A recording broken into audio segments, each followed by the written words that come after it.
In the winter of 1873, the German immigrant community of Milwaukee, Wisconsin, whispered about 11-year-old Emma Richter in hushed, fearful tones. This pale, quiet child could calculate the day of the week for any date in human history within seconds, memorize entire conversations word for word after hearing them just once, and recite the precise number of steps between any two buildings in her neighborhood. What modern science might recognize as an extraordinary neurological condition was to the people of 1873 either a divine blessing or something far more sinister. But when Emma began using her remarkable abilities to reveal buried secrets, predict deadly accidents, and recite intimate details of crimes that supposedly no living person had witnessed, the community's amazement turned to terror. By spring, 3 men would be dead. A family would flee in the night, and Emma Richter herself would vanish without a trace, leaving behind only a leather journal filled with numbers that no one dared to decode. Before we continue with the chilling story of Emma Richter and the dark secrets her extraordinary mind uncovered in Milwaukee's German Quarter, make sure to subscribe to our channel and hit that notification bell. We bring you the most haunting historical mysteries every week, and let us know in the comments what state or city you're listening from. These stories happened in communities just like yours, closer to home than you might think. What the residents of Brewery Town didn't realize was that Emma's gift would expose a web of lies, betrayal, and murder that had been carefully hidden for nearly a decade, and that her mathematical precision would become their community's most terrifying nightmare. Milwaukee's German Quarter in 1873 was a bustling enclave of red brick breweries, modest wooden homes, and the constant sound of German voices mixing with English in the crisp Wisconsin air. The community of nearly 80 German immigrants had built their own little Bavaria along the shores of Lake Michigan, complete with beer gardens, traditional bakeries, and the familiar rhythms of old-world life transplanted to American soil. The men worked in the breweries, Schlitz, Best, and the dozens of smaller operations that made Milwaukee famous, while their wives tended gardens that yielded the same vegetables their grandmothers had grown in the Rhineland. Heinrich and Greta Richter had arrived from Bavaria in 1861 with dreams of prosperity and their infant daughter, Emma. Heinrich found steady work as a brewmaster at the Kellner Brewery, a mid-sized operation that supplied beer to the growing city's thirsty population. Greta took in laundry and mending to supplement their income, her nimble fingers working by candlelight long after Emma had been put to bed in their small but tidy home on Galena Street. The Richters were unremarkable in every way except for their daughter. Emma had been born during the harsh Atlantic crossing, 3 weeks premature and so small that the ship's doctor doubted she would survive the journey. But survive she did, though she remained slight and pale with enormous gray eyes that seemed to take in everything around her with unsettling intensity. As a toddler, she rarely cried or demanded attention, content to sit quietly in corners, watching and listening as the adult world unfolded around her. By age 4, Emma's parents began to notice something unusual. She could recite entire conversations she had overheard days earlier, complete with the precise inflections and accents of the speakers. She counted everything: the number of stitches in her mother's embroidery, the steps from their front door to the bakery, the exact time between the brewery whistles that mark the beginning and end of each workday. When Heinrich taught her basic arithmetic, she absorbed mathematical concepts with frightening speed, solving problems in her head faster than he could work them out on paper.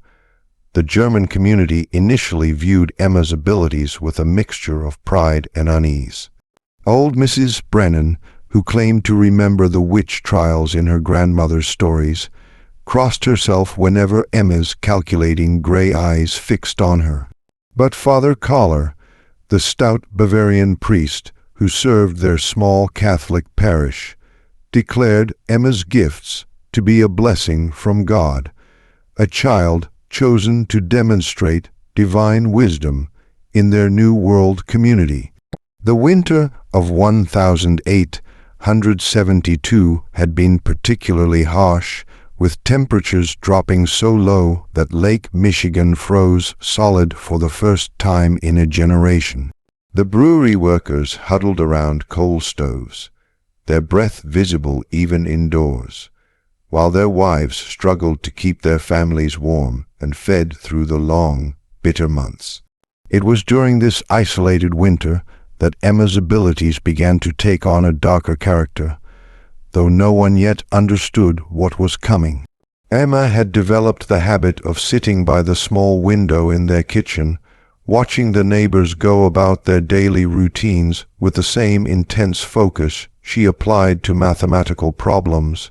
She began to notice patterns, not just in numbers, but in human behavior.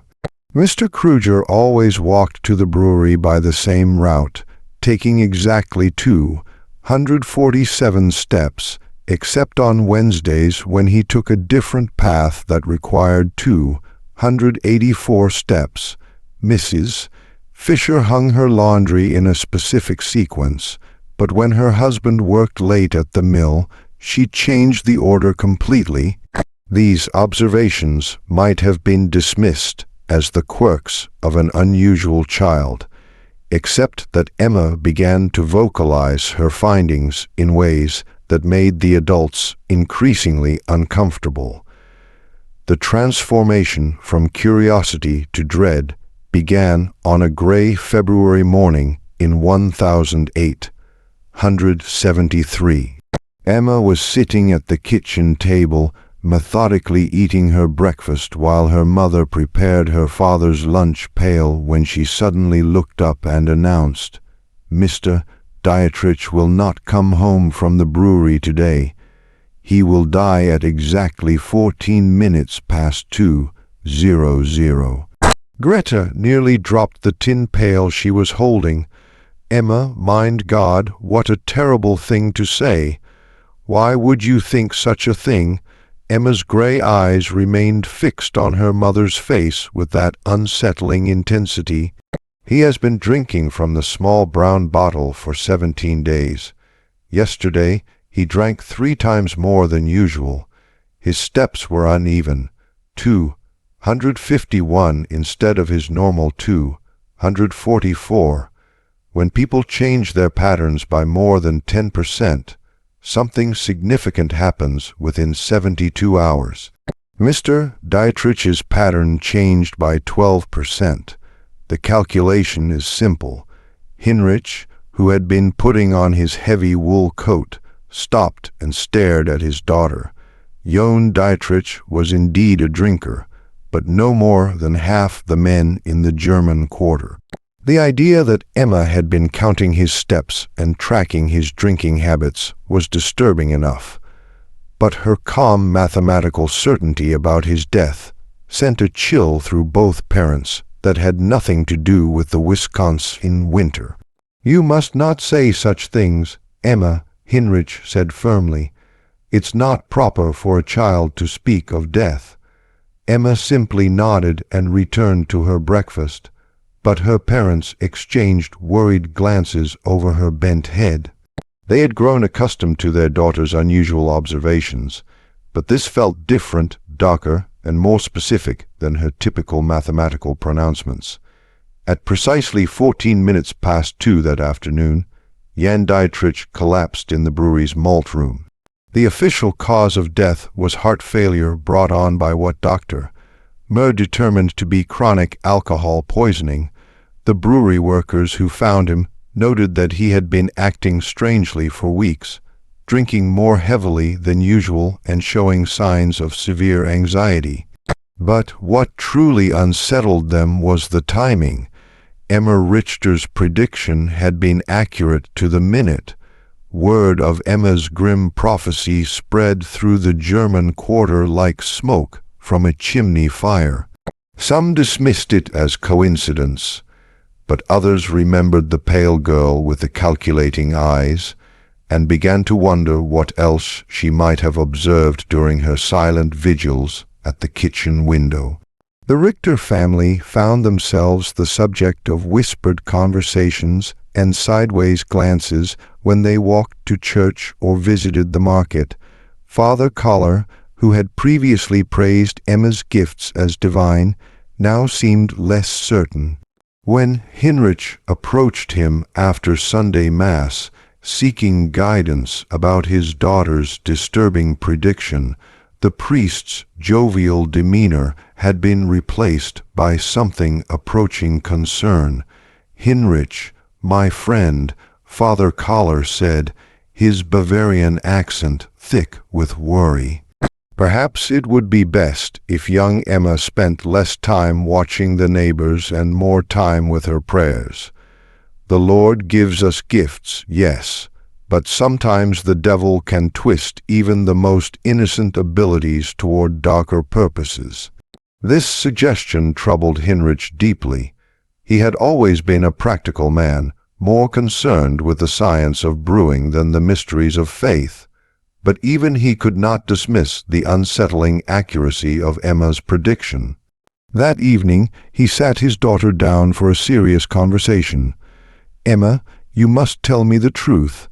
How did you know about Mr. Dietrich?" Emma looked at her father with those enormous gray eyes, her expression as calm and analytical as always. "I watch, I count, I remember. Mr. Dietrich's behavior changed in predictable ways. When someone increases their alcohol consumption by 37% over a 17-day period, while simultaneously reducing their food intake by approximately 20%. Cardiac stress becomes inevitable. I calculated the most probable time of failure based on his age, weight, and observed symptoms. Hinrich felt his blood run cold. His 11-year-old daughter was speaking like a physician or something far more troubling. "But Emma, how could you know all these details about Mr. Dietrich eating and drinking?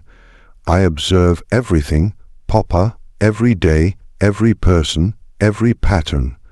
Emma's voice remained matter-of-fact, but there was something in her eyes that made Hinrich deeply uncomfortable. "Would you like me to tell you about the other calculations I've made?" Hinrich quickly shook his head. He did not want to know what else his daughter had calculated about their neighbors' lives and deaths.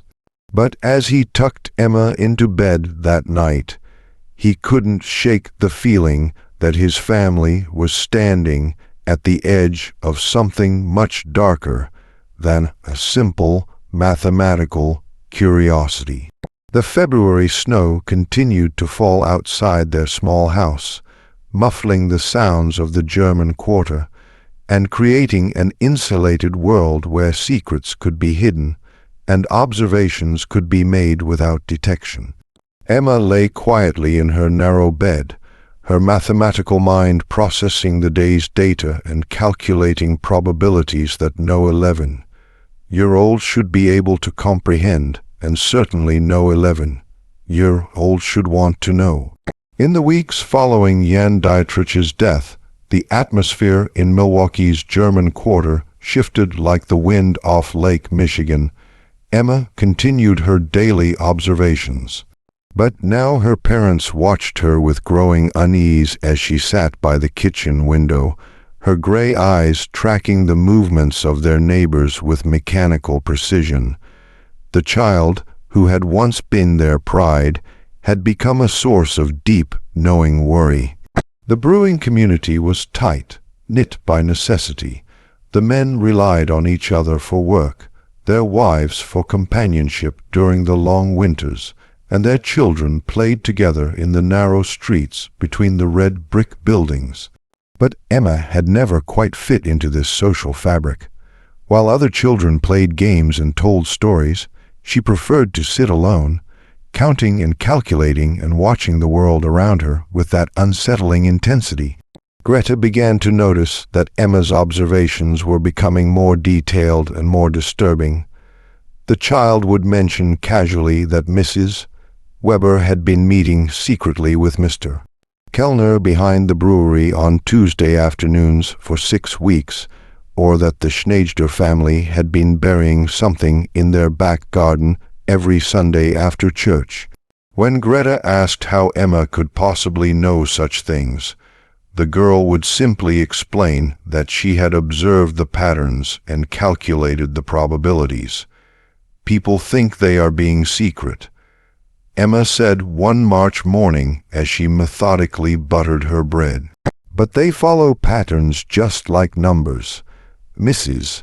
Weber always tells her husband she's visiting her sister on Tuesday afternoons, but she takes 127 steps to Mr. Kellner's house instead of 349 steps to her sister's. The Schneiders bury objects wrapped in cloth exactly 73 cm apart in a grid pattern. They believe no one is watching, but I am always watching. Hinrich had heard enough. That evening, after Emma was asleep, he spoke seriously with his wife about their daughter's increasingly troubling behavior. "Greta, this cannot continue. Emma is becoming unnatural. Children should not observe such things, and they certainly should not speak of them so coldly." Greta nodded, her hands trembling as she mended one of Heinrich's work shirts. "I'm frightened, Hinrich, not of Emma, but of what people will think. Already the neighbors look at us strangely. Mrs.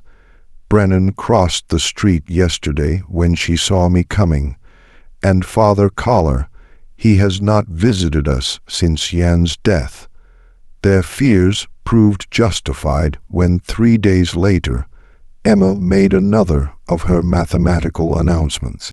She was helping her mother prepare dinner when she suddenly stopped peeling potatoes and looked up with that familiar calculating expression. "Mrs. Weber will be discovered tomorrow at 11 in the morning. Her husband will find her with Mr.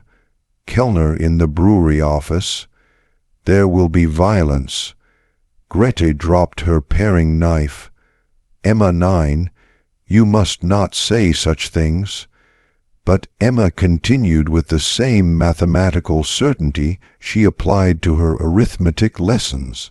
"Mrs. Weber has been arriving at the brewery 7 minutes earlier each week for 6 weeks. Mr. Kellner has been staying 33 minutes later each day. Tomorrow, Mr. Weber will return from his delivery route 47 minutes early because his horse is developing lameness in her left front leg. I have observed her gait deteriorating for 11 days. The convergence of these 3 variables makes discovery inevitable." Hinrich, who had been listening from the doorway, felt his chest tighten with dread. His daughter was not just observing their neighbors. She was predicting their futures with terrifying accuracy. "Emma, how do you know about Mr. Weber's horse? I count her steps when she passes our house." On March 1st, she favored her right legs 53% of the time.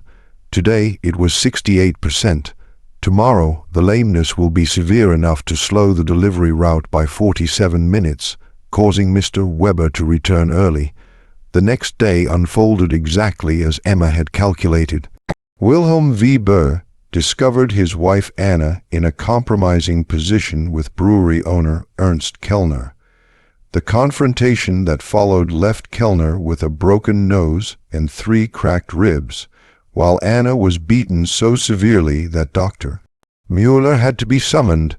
The scandal rocked the tight-knit German community, but what disturbed people even more was the growing realization that little Emma Richter had somehow predicted the entire sequence of events.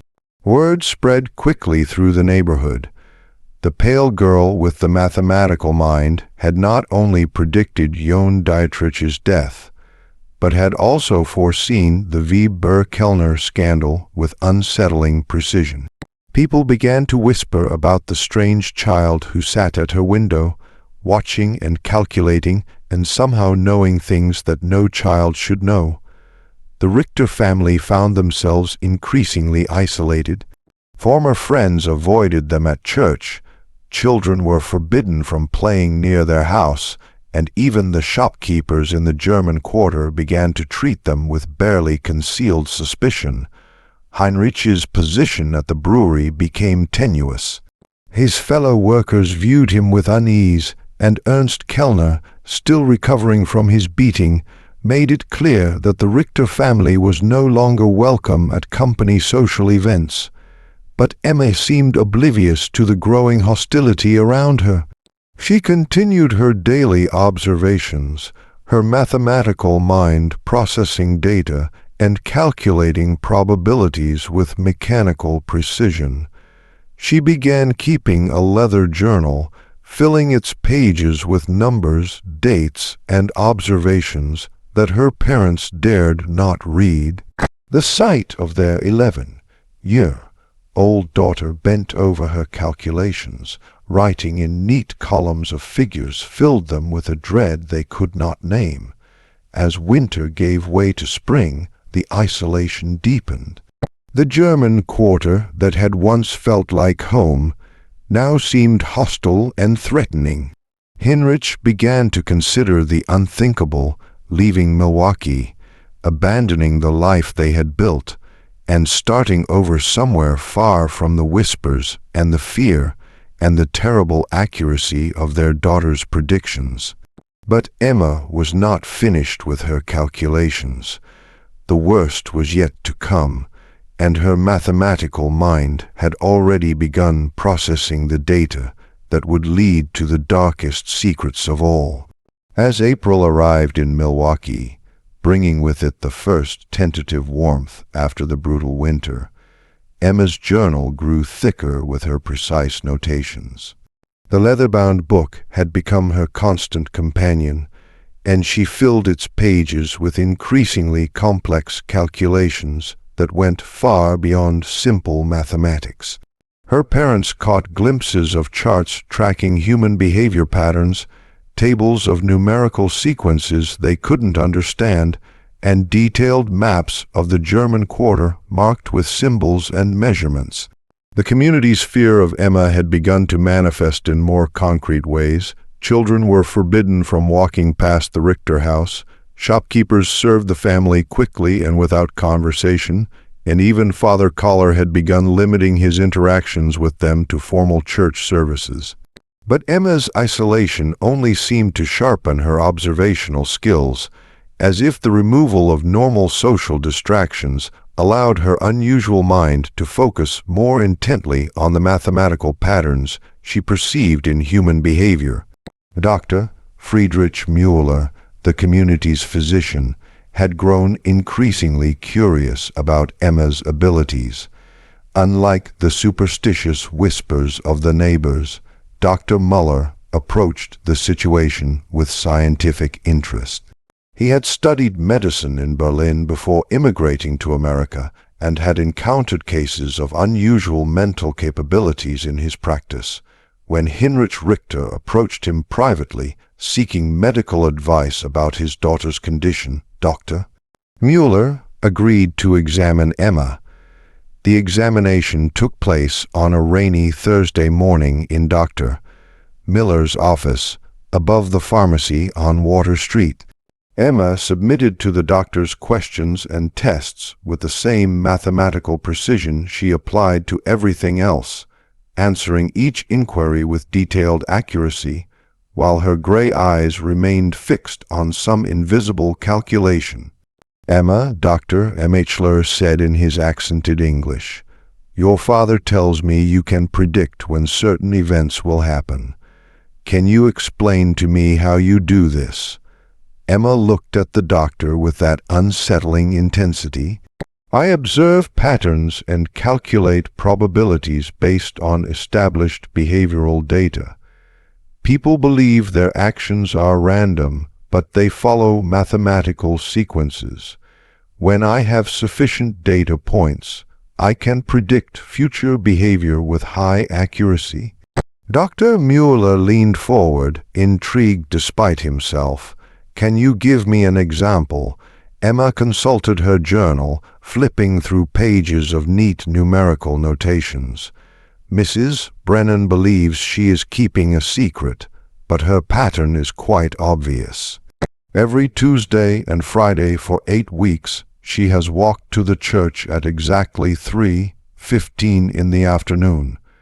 But instead of entering for prayer, she continues to the rectory and remains for precisely 43 minutes. Father Kerr's pattern has also changed. He has been purchasing extra candles and wine, and his evening prayers have extended by an average of 17 minutes on Tuesdays and Fridays. The correlation is statistically significant." Dr. Mueller felt his breath catch. The implications of what Emma was suggesting about the priest and the widow were scandalous enough, but the methodical way she had documented her observations was deeply troubling. "Emma, how long have you been watching people in this way?" "Always," Emma replied simply. "Since I was very small, but I only began making calculations when I learned mathematics. The patterns became clearer then." After the examination, Dr. Mueller spoke privately with Heinrich and Greta Richter. His medical training told him that Emma's condition was neurological rather than supernatural, but he had no framework for understanding what he had observed. "Your daughter's mind works differently than other children's," he explained. "She processes information in ways that seem almost mechanical. In my opinion, this is a medical condition, not the other things people are saying." But even Dr. Mueller's scientific perspective couldn't diminish the growing dread that surrounded Emma's predictions. 2 days after his examination, Emma made another of her calculated announcements. "There will be a fire at the Zimmerman house on Sunday evening. It will start at 8:47 and spread to 3 adjacent buildings before the volunteer fire brigade can respond. Mr. Zimmerman will not survive." Heinrich felt the familiar chill that accompanied his daughter's predictions. "Emma, you must not say such things. How could you possibly know about a fire?" Emma consulted her journal.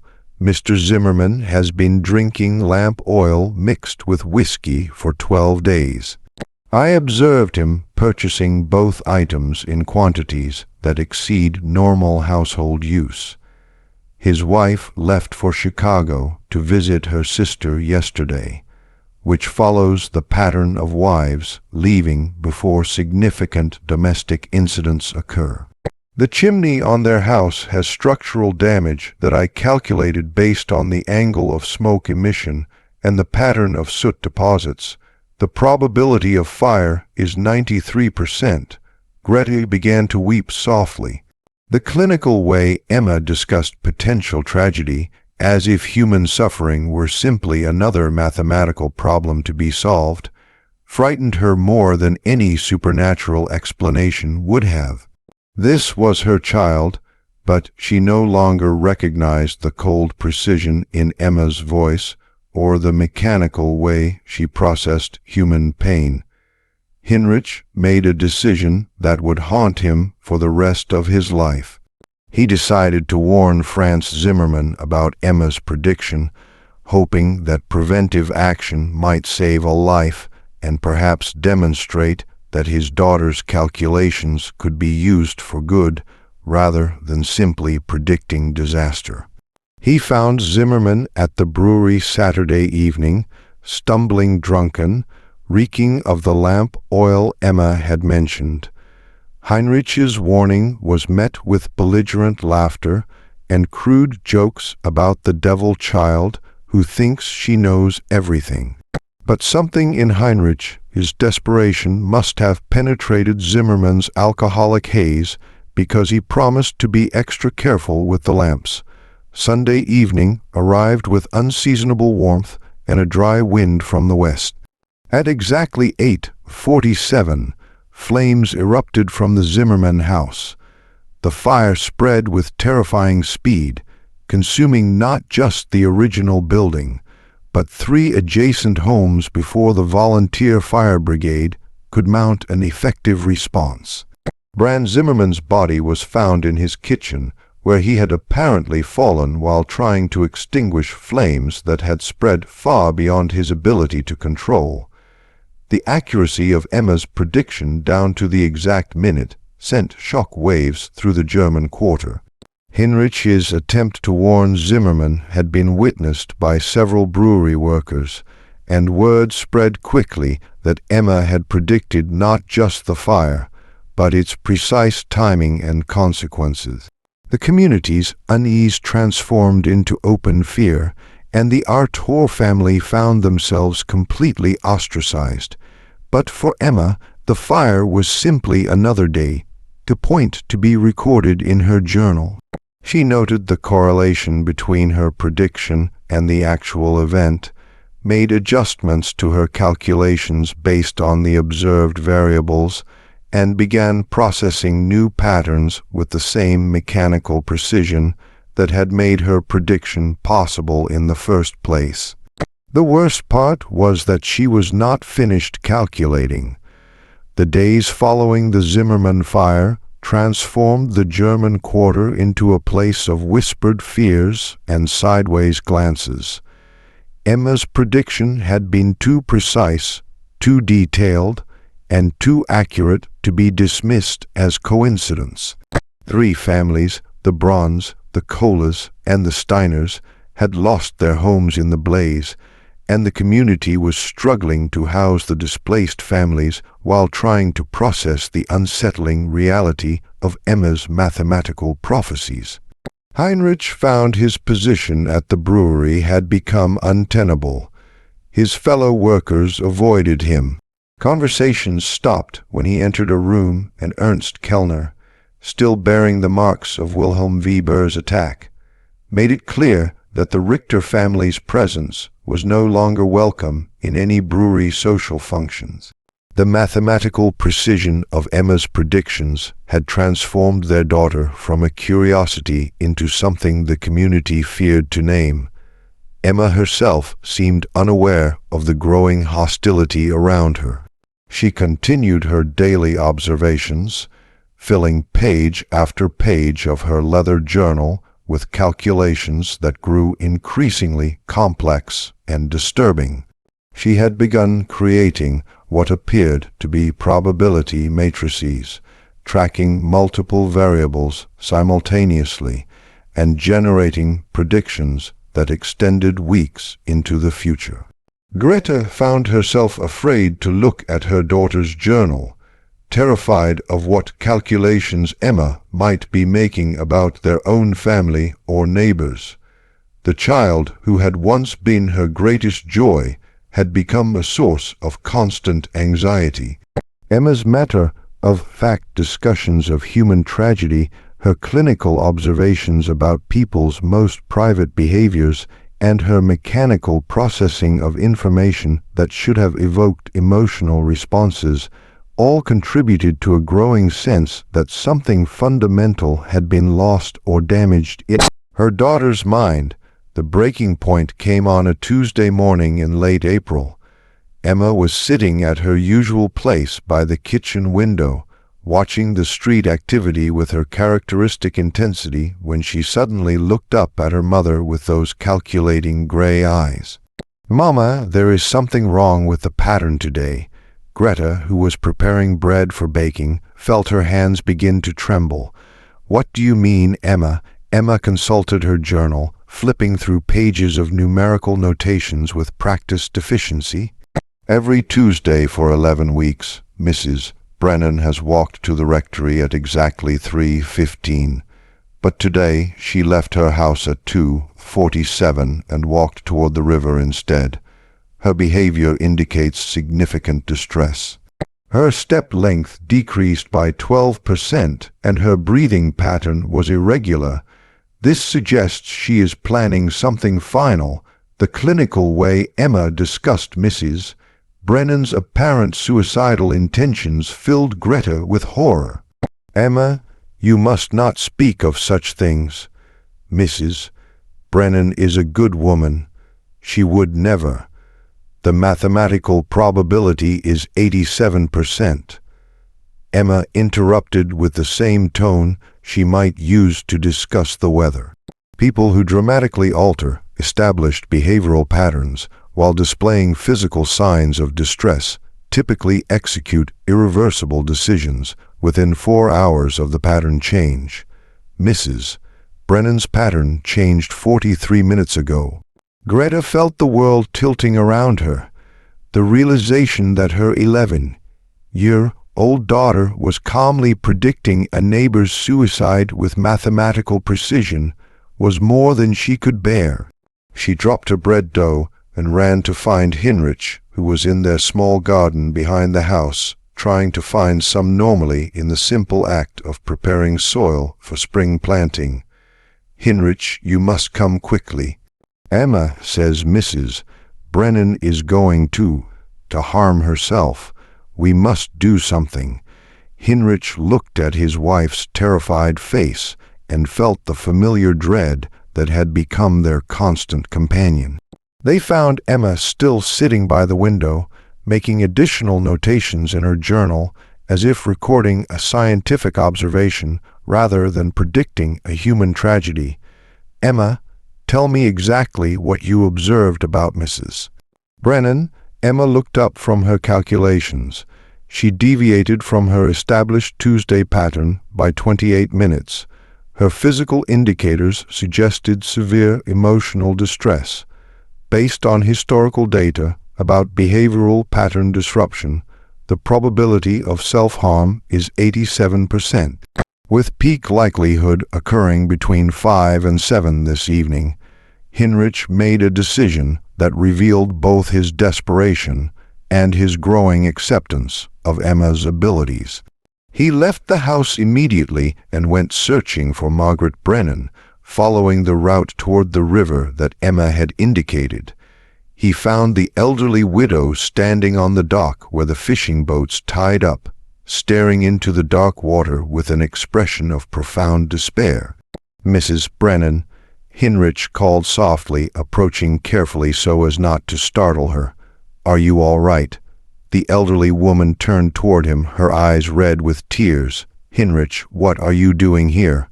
I was concerned about you. You seem troubled lately." Mrs.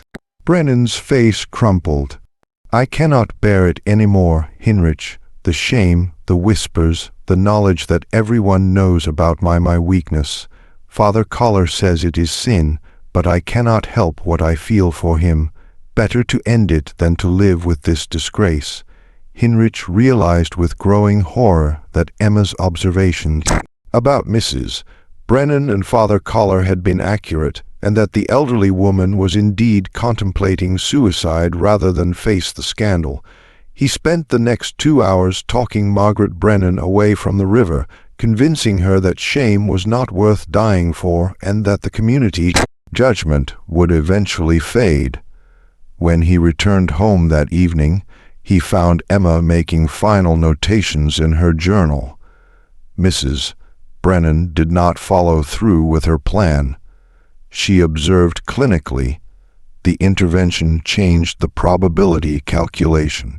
"I will need to adjust my variables for future predictions involving third-party interference." Hinrich stared at his daughter in disbelief. Emma had somehow observed and calculated a suicide attempt that had not yet occurred. And now she was treating his intervention as simply another day. the point to be incorporated into her mathematical models. The realization that his 11-year-old daughter was not just predicting tragic events, but studying human suffering with scientific detachment, filled him with a horror he could not name. That night, as Emma slept peacefully in her narrow bed, Heinrich and Grete made a decision that would change their lives forever. They could not continue living in Milwaukee. Emma's abilities, whatever they were, had made their life in the German quarter impossible. But more troubling was the growing realization that their daughter was not just observing and calculating human behavior, but seemed to be losing touch with the emotional reality of the tragedies she predicted. They began making quiet plans to leave Wisconsin, to find some place where Emma could live without being feared, and where her unusual mind might find a different outlet. But Emma was not finished with her calculations, and the most disturbing revelations were yet to come.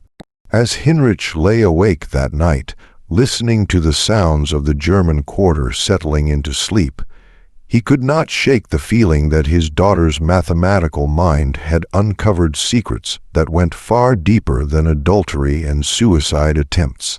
The precision of her observations, the clinical way she discussed human tragedy, and the growing complexity of her calculations all suggested that Emma had been watching and recording far more than anyone realized. And the most terrifying part was that she was still calculating. The revelation that would expose the darkest secret of Milwaukee's German quarter came on the first day of May 1873. Emma had been making increasingly complex calculations in her journal, creating elaborate charts that tracked the movements and behaviors of virtually every adult in their community.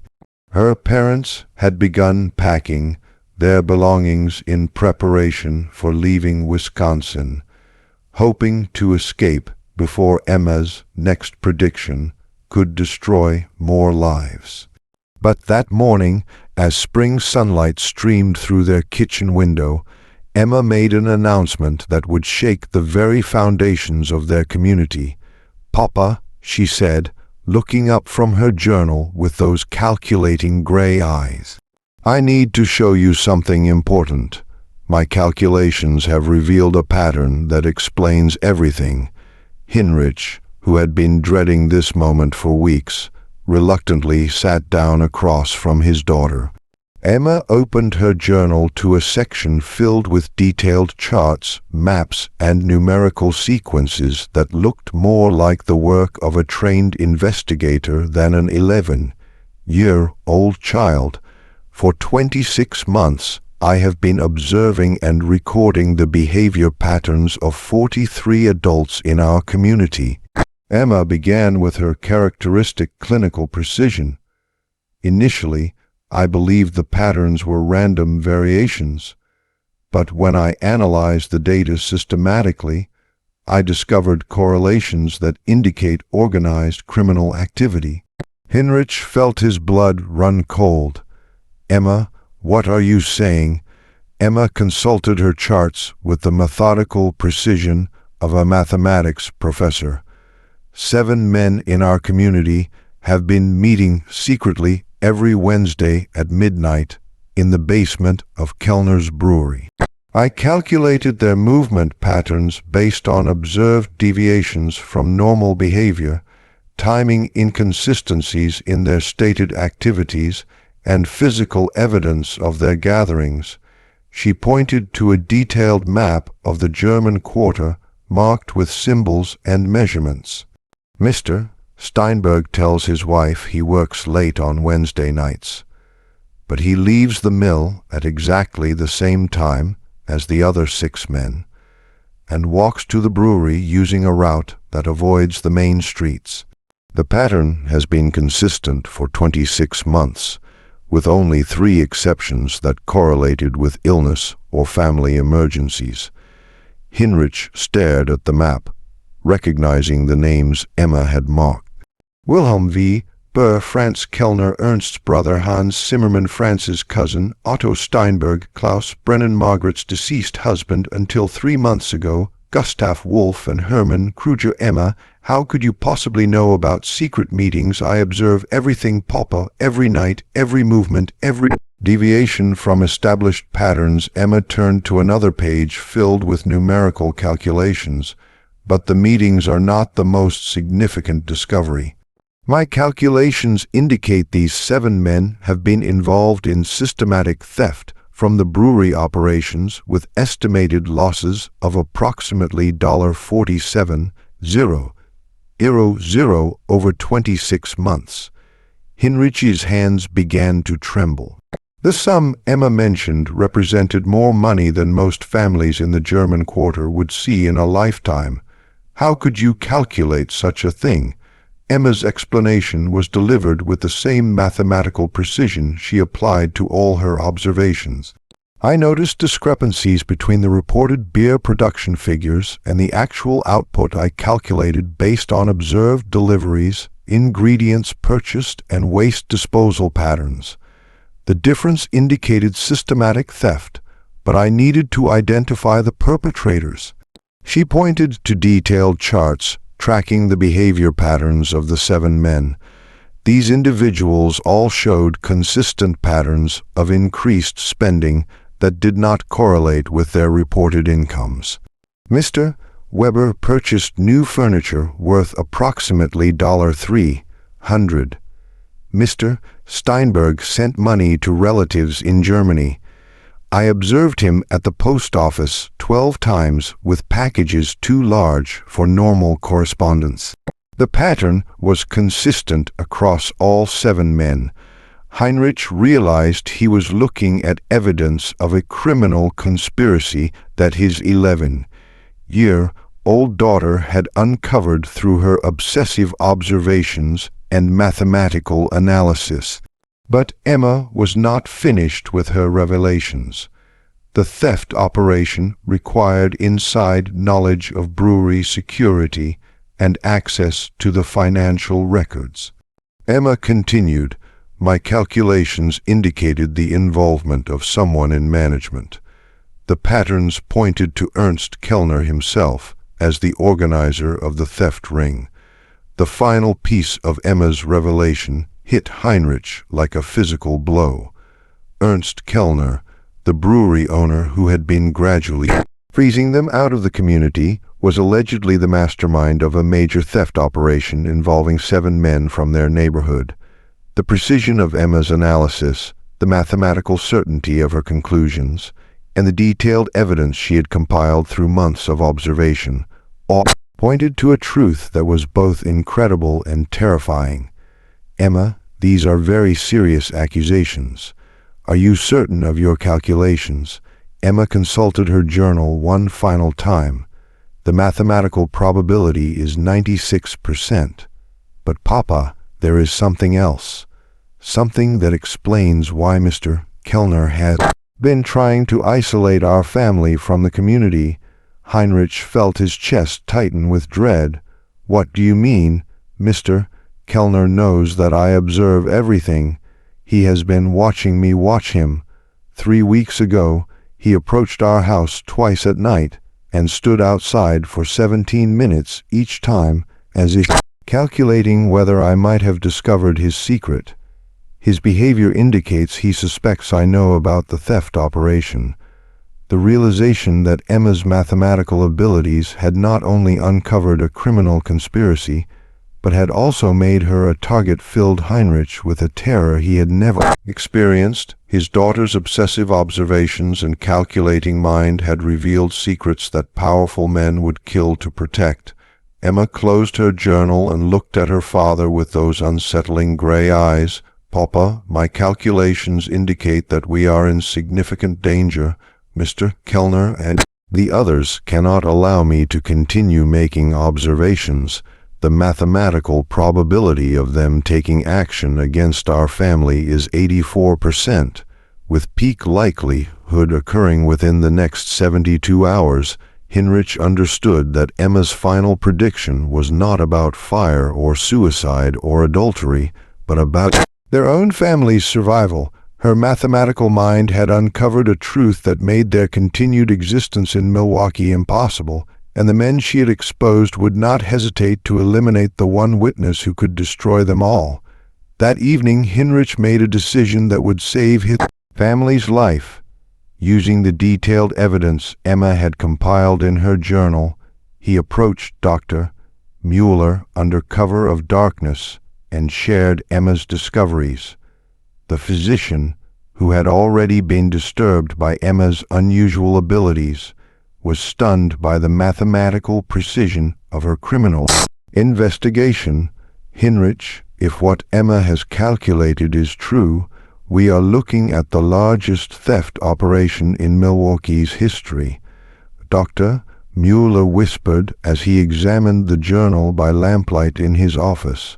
But more importantly, if Kellner suspects that Emma knows, your family is in mortal danger. Dr.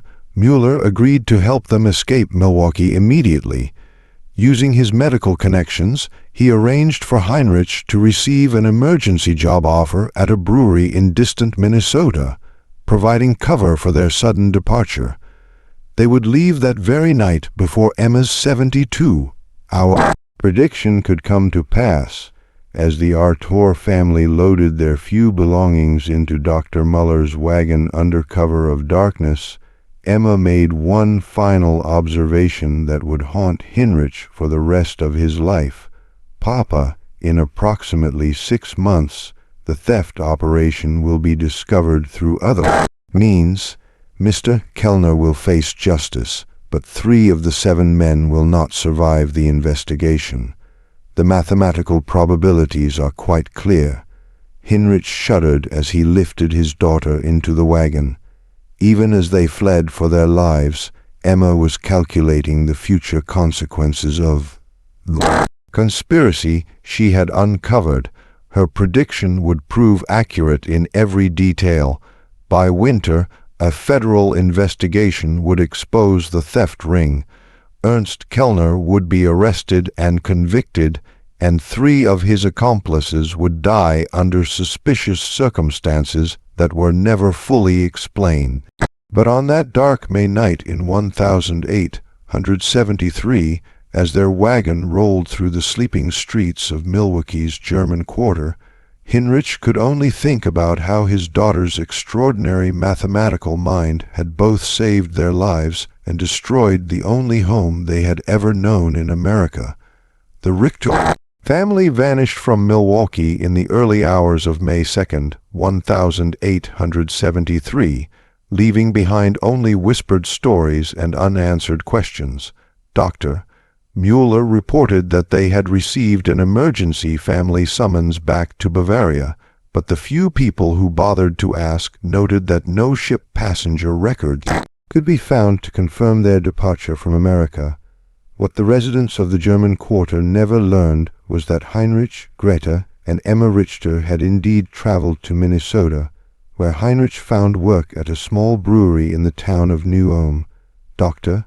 Mueller had sworn to keep their location secret, understanding that Emma's mathematical abilities would always make her a target for those who feared exposure of their secrets. In New Ulm, the Richter family attempted to build a new life far from the whispers and fears that had driven them from Milwaukee. Hinrich found the brewery work familiar and satisfying, while Greta slowly began to rebuild the domestic routines that had been shattered by Emma's disturbing predictions. But Emma herself remained unchanged. Her mathematical mind continued to observe, calculate, and record human behavior patterns with the same mechanical precision that had made her both famous and feared. Dr. Mueller maintained correspondence with the family for several months, reporting that Emma had begun working with a mathematics professor at a nearby college who was fascinated by her unusual abilities. The professor, a German immigrant named Dr. Hermann Weiss, approached Emma's condition from a scientific rather than supernatural perspective, helping her understand and channel her observational skills in ways that might prove beneficial rather than destructive. But the most significant revelation came in November of 1873 when Dr. Muller received a letter from Heinrich containing Emma's final prediction about the Milwaukee theft operation. As she had calculated with mathematical precision, federal investigators had indeed uncovered Ernst Kellner's conspiracy. Kellner was arrested and convicted of embezzling over $50,000 from multiple brewery operations. Wilhelm Weber, who had been Kellner's primary accomplice, was found dead in his home under circumstances that were ruled a suicide, but which many suspected were something far more sinister.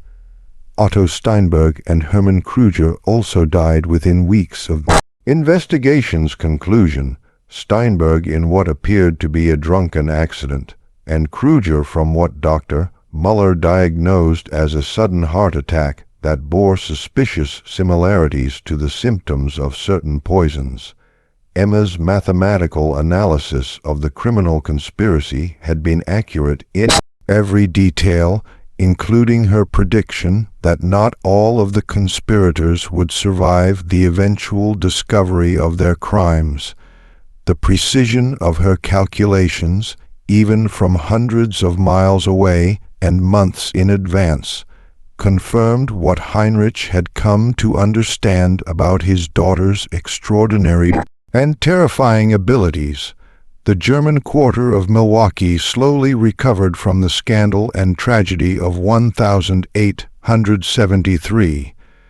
The brewery theft investigation brought unwelcome attention from federal authorities, but it also exposed a level of corruption that had been quietly damaging the community for years. New families moved into the houses left empty by death and departure, and the tight-knit community gradually rebuilt itself around more honest foundations. But the story of Emma Richter, the pale girl with the calculating gray eyes, who could predict death and expose secrets through mathematical observation, became part of the neighborhood's whispered folklore. Parents used her story to warn their children about the dangers of knowing too much, while adults quietly wondered what other secrets might be hiding behind the ordinary facades of their neighbors' lives.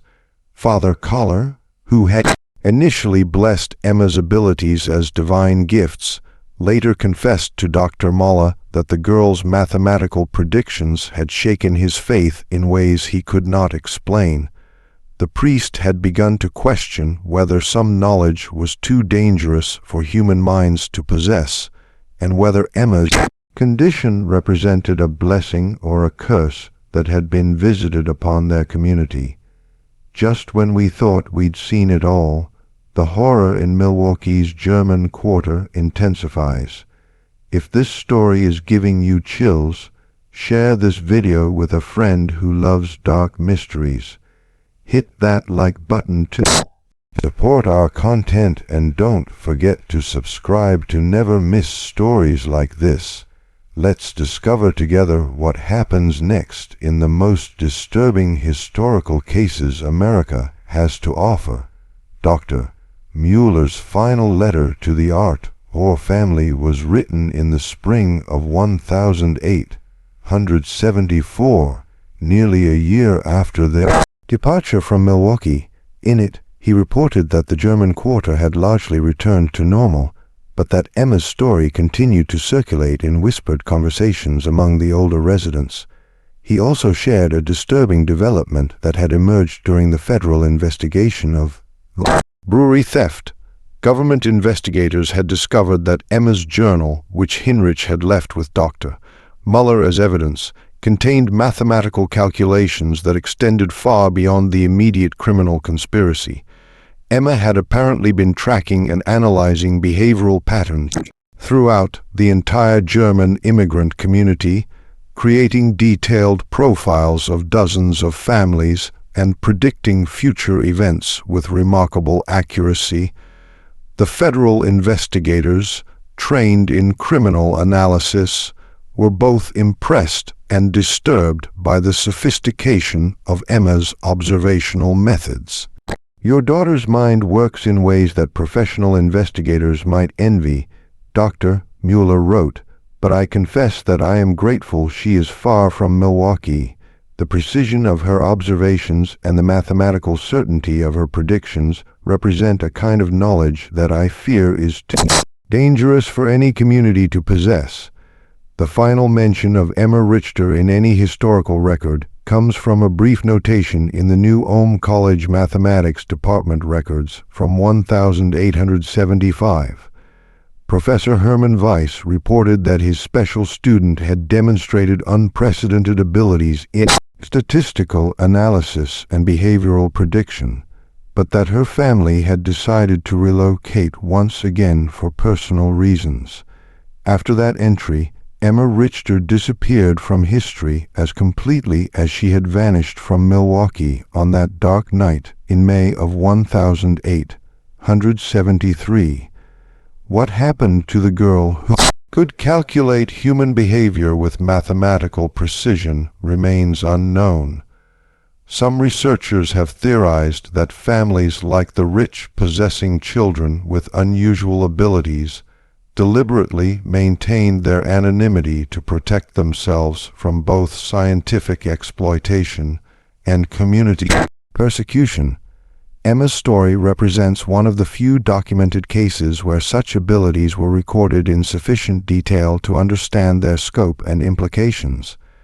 This mystery shows us that the human mind remains one of our greatest enigmas, capable of developing extraordinary abilities that challenge our understanding of intelligence, observation, and prediction. In 1873, Emma Richter's mathematical approach to human behavior was seen as either divine or demonic.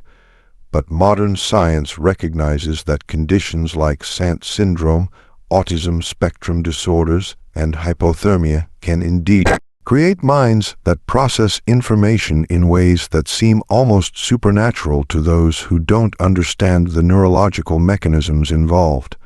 What do you think of this story? Do you believe everything was revealed? Or do you think Emma's abilities extended even further than what we discovered? Leave your comment below and let us know if you've ever encountered someone with similar extraordinary mental abilities. If you enjoyed this tale and want more horror stories like this, subscribe, hit the notification bell, and share with someone who loves mysteries. These historical cases remind us that the most frightening truths are often hidden in plain sight, waiting for the right mind to calculate their terrible secrets. The case of Emma Richter demonstrates that sometimes the most terrifying discoveries come not from supernatural forces, but from the relentless application of mathematical logic to human behavior. In a world where we believe our secrets are safe, the existence of minds capable of such precise observation and calculation reminds us that privacy may be nothing more than an illusion, and that the patterns we think we hide may be visible to those who know how to look and how to count.